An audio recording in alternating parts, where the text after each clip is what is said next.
બોટાદ સહિત સમગ્ર સૌરાષ્ટ્રમાં ખેડૂતો પરંપરાગત ખેતી છોડી બાગાયત ખેતી તેમજ પ્રાકૃતિક ખેતી તરફ વળ્યા છે। તેમાં ઓછા ખર્ચ થતો હોય અને વર્ષ સારો ઉત્પાદન મળતું હોવાને કારણે ખેડૂતો તે ખેતી કરવું વધુ પસંદ કરતા હોય છે। બાગાયત વિભાગ દ્વારા પણ અનેક યોજનાઓ અને સહાયો અમલમાં મૂકવામાં આવી છે, જેનો લાભ લઈ ખેડૂતો અવનવા બાગાયતી પાકોનું વાવેતર કરતા હોય છે। ખાસ કરીને ખેડૂતો સીતાફળ, જામફળ, કેરી, કેળા સહિતના બાગાયતી ખેતી કરતા હોય છે અને તેમાંથી સારું ઉત્પાદન મેળવતા હોય છે। તેમજ પ્રાકૃતિક ખેતીમાં કોઈપણ પ્રકારના રાસાયણિક ખાતર કે દવાનો ઉપયોગ કરવામાં આવતો નથી। ફક્ત ગાય આધારિત ખેતી કરવામાં આવે છે, જેમાં જીવામૃત, બીજામૃત સહિતના ખેડૂતો જાતે જ તૈયાર કરે છે અને તેનો સમયાંતરે ઉપયોગ કરવામાં આવે છે, પાણી સાથે આપવામાં આવે છે તેમજ યોગ્ય રીતે છંટકાવ કરવામાં આવે છે। આજે વાત કરવામાં આવે તો બોટાદ જિલ્લાના રાણપુર તાલુકાના ચારણકી ગામના ખેડૂતે 300 વીઘામાં પ્રાકૃતિક બાગાયતી ખેતી કરી લાખો રૂપિયાની કમાણી કરી રહી છે। આ એવા ખેડૂત છે કે જેણે સજીવ ખેતીના એવોર્ડથી પણ વિભાગો દ્વારા સન્માનિત કરવામાં આવ્યા છે, જેનું નામ છે નાગજીભાઈ મોરડિયા, કે તેઓએ જણાવ્યું કે તે પોતાનું દરેક ઉત્પાદન છેક દિલ્હી સુધી બજારમાં કરવામાં આવે છે। છેક દિલ્હી સુધી પ્રાકૃતિક કૃષિથી વાવેલા લીંબુ અને સીતાફળનું વેચાણ કરવામાં આવે છે। વધુમાં જણાવ્યું કે પ્રાકૃતિક કૃષિ કરવાથી મળતા ઉત્પાદનમાં એક અલગ સ્વાદ, સારી ગુણવત્તા અને કુદરતી મીઠાશ હોય છે। 110 વીઘામાં જમીનમાં સીતાફળનું વાવેતર, 85 વીઘા જમીનમાં લીંબુનું વાવેતર અને 85 વીઘા જમીનમાં જામફળનું વાવેતર કરવામાં આવ્યું છે। વધુમાં જણાવ્યું કે જો આપણે ધરતી માતાને ઝેર મુક્ત કરવી હોય તો રાસાયણિક ખેતી છોડીને પ્રાકૃતિક કૃષિ અપનાવી પડશે। પ્રાકૃતિક કૃષિ થકી આજે લાખો રૂપિયાની કમાણી નાગજીભાઈ મોરડિયા પોતે કરી રહ્યા છે। તે માત્ર ગુજરાત રાજ્ય જ નહીં પરંતુ છેક દિલ્હી સુધી બજારમાં પોતે ઉત્પાદન પેદાશોનું વેચાણ કરી રહ્યા છે, જેમાં તેમને બાગાયત વિભાગ તરફથી યોગ્ય સબસિડી અને સહાયનો લાભ પણ આપવામાં આવ્યો છે। તેમના ફળોમાં ખૂબ જ મીઠાશ હોય છે અને કુદરતી સ્વાદ હોય છે, જેને લોકો તે ખરીદવામાં ખૂબ જ પસંદ કરે છે, તેમ નાગજીભાઈ દ્વારા જણાવ્યું હતું। મારું નામ નાગજીભાઈ મોહનભાઈ મોરડિયા, ગામ ચારણકી, તાલુકો રાણપુર, જિલ્લો બોટાદ। હું 2017થી ઓર્ગેનિક પ્રાકૃતિક ખેતી કરું છું। મારી પાસે કુટુંબની 300 વીઘા જગ્યા છે અને 300 વીઘામાં બાગાયત છે। 110 વીઘામાં લીંબુ છે, સીતાફળ છે, 85 વીઘામાં લીંબુ છે અને 85 વીઘામાં જામફળ છે।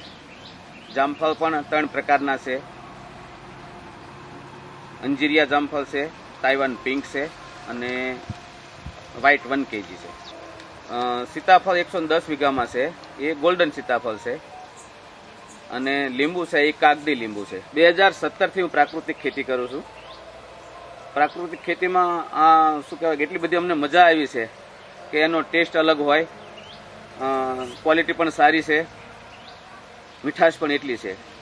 2017થી પ્રાકૃતિક ખેતી કરું છું। પહેલાં હું રાસાયણિક ખેતી કરતો હતો। રાસાયણિક ખેતીમાં ખર્ચ પણ બહુ વધતો હતો અને પ્રોડક્શન તો ઓછું આવતું હતું, પણ ખર્ચ બહુ વધતો હતો। એવરેજ આપણે જે છેલ્લે આંકડા મેળવીએ તો આપણને કંઈ વધતું નહોતું। એટલે 2017થી પ્રાકૃતિક ખેતી કરી છે અને 2001માં મને સરદાર પટેલ કૃષિ એવોર્ડ મળેલો છે અને એ સજીવ ખેતીમાં મળેલો છે। એટલે મારો જીવ તો સજીવ જ છે, એટલે પ્રાકૃતિક જ છે બધો। અને જો આપણે ધરતી માને તે જો આપણે ઝેરમુક્ત કરવી હોય તો એ રાસાયણિક ખેતી છોડવી જ પડે। એટલે આ પ્રકારની ખેતી કરું છું। રાસાયણિક ખેતી છોડી પછી મેં પ્રાકૃતિક ખેતી કરી અને પ્રાકૃતિક ખેતીમાં બાગાયત ચાલુ કર્યું। એટલે બાગાયત ખાતા તરફથી જે કંઈ મને સહાય મળે છે એમાં મેં પેક હાઉસ બનાવ્યા છે। પછી બાગાયતમાં આજે પ્લાન્ટ લીધી એની પણ સબસિડી મને મળેલી છે।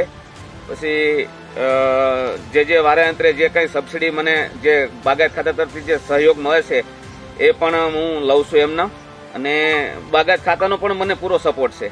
મારે આપણા ખેડૂત ભાઈઓને એક જ સંદેશ છે કે રાસાયણિક ખેતી કરતા તમે પ્રાકૃતિક ખેતી તરફ વળો અને પ્રાકૃતિક ખેતીમાં ઘણા બધા ફાયદા છે। આપણા શરીરને પણ ફાયદો છે, પણ આપણી જમીન પણ સુધરે છે અને શું કહેવાય કે જે રોગ થવાનું કારણ છે એ રાસાયણિક અને દવા જે છાંટે છે બધા ખાતર અને દવા એ જ છે. તો એને આપણે બંધ કરો, આપણી જમીન ધરતી માતાને આપણે બચાવીએ અને આપણે પ્રાકૃતિક ખેતી કરીએ તો આપણું શરીર પણ સારું રહેશે અને પબ્લિકને પણ આપણે સારું આપી શકીશું.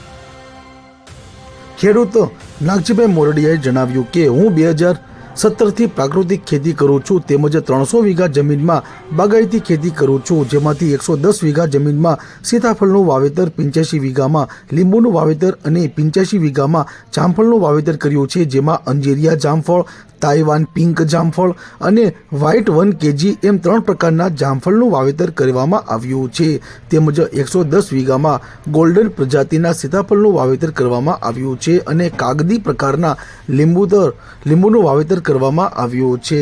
તેમાં તેમને કુલ ઉત્પાદન 50 લાખથી વધુનું પણ ઉત્પાદન મેળવી ચૂક્યા છે.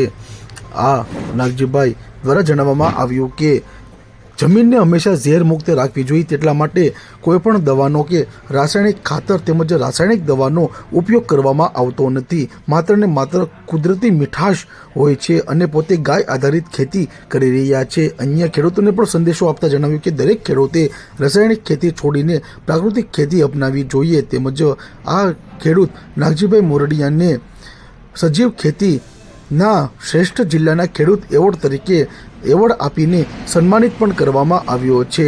પ્રાકૃતિક કૃષિ અંગે વાત કરતા ધરતીપુત્રએ જણાવ્યું કે પ્રાકૃતિક કૃષિ કરવાથી મળતા ઉત્પાદનમાં એક અલગ સ્વાદ અને સારી ગુણવત્તા અને કુદરતી મીઠાશ હોય છે અને આજે તે પોતે પ્રાકૃતિક ખેતી કરી રહ્યા છે.